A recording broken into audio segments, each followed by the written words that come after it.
Rekan-rekan gerakan pemuda yang dikasihi Tuhan kita dalam Yesus Kristus, bacaan Alkitab pada hari ini terambil dari kitab Nehemia, pasalnya yang ke-12 ayat 44 sampai 47. Rekan-rekan gerakan pemuda, pasti dari masing-masing kita pernah kehilangan orang yang kita sayang. Baik itu kehilangan dari anggota keluarga kita, sahabat kita, ataupun teman kita. Ketika seseorang kehilangan orang tuanya, sang orang tua pasti meninggalkan sebuah warisan. Baik itu warisan yang sifatnya material, yaitu berupa harta kekayaan, maupun warisan yang berupa penyampaian pesan-pesan dan teladan mengenai tutur kata ataupun sikap dan perilaku. Harta kekayaan yang ditinggalkan orang tua sebagai warisan tidak berdampak lama. Sebaliknya, teladan baik, kasih yang tulus, karakter terpuji yang dihidupi dengan kemurnian merupakan warisan yang dikenang anak cucu dalam waktu yang lama. Hal ini serupa dengan yang dilakukan Nehemia. Nehemia mewariskan tata cara peribadahan dari zaman Daud dan Salomo yang hidup hampir setengah milenium dari masa Nehemia. Berbicara tentang Nehemia, Nehemia adalah seorang Yahudi.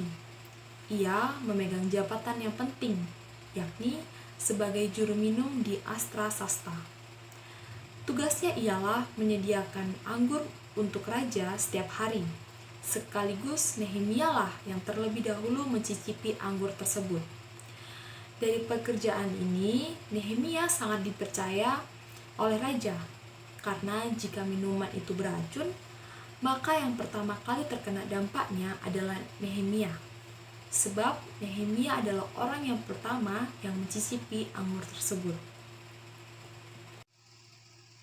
Ketika Nehemia menjadi bupati di Yehuda, Nehemia mengemban dua tugas pokok. Tugas pokok yang pertama ialah Nehemia memimpin sekelompok umat Yahudi pulang menuju ke Yerusalem, mengawasi pembangunan tembok-tembok Yerusalem, serta menentukan daftar keluarga siapa yang boleh tinggal di Yerusalem. Sedangkan tugas pokok yang kedua yaitu mencanangkan sejumlah pembaruan sosial dan politik di antara orang Yahudi, termasuk di dalamnya menegakkan peribadahan yang benar dan mengatur proses peribadahan. Dari kitab Nehemia ini memuat tema mengenai sejarah orang Israel yang pulang menuju ke Yerusalem. Dalam Nehemia pasalnya yang ke-12 ayat 44 sampai 47 membahas terkait dengan tugas pokok Nehemia yang kedua, yaitu menegakkan peribadahan yang baik dan benar. Selain itu, berkaitan juga dengan tugas para imam, serta kontribusi dari umat yang didasarkan pada zaman Daud dan Salomo. Para imam melakukan tugas pelayanan bagi Allah mereka. Demikian juga tugas-tugas orang dalam peribadahan, yakni para penyanyi dan penunggu pintu gerbang. Sesuai dengan perintah Daud dan Salomo anaknya, karena sudah sejak dahulu pada zaman Daud dan Asaf, ada pemimpin-pemimpin penyanyi, ada nyanyian pujian dan nyanyian syukur bagi Allah. Pada zaman Nehemia, semua orang Israel memberikan sumbangan bagi para penyanyi dan para penunggu pintu, sekedar yang perlu tiap-tiap hari, dan mempersembahkan persembahan kudus kepada orang-orang Lewi. Dan dari orang-orang Lewi mempersembahkan persembahan kudus kepada anak-anak Harun.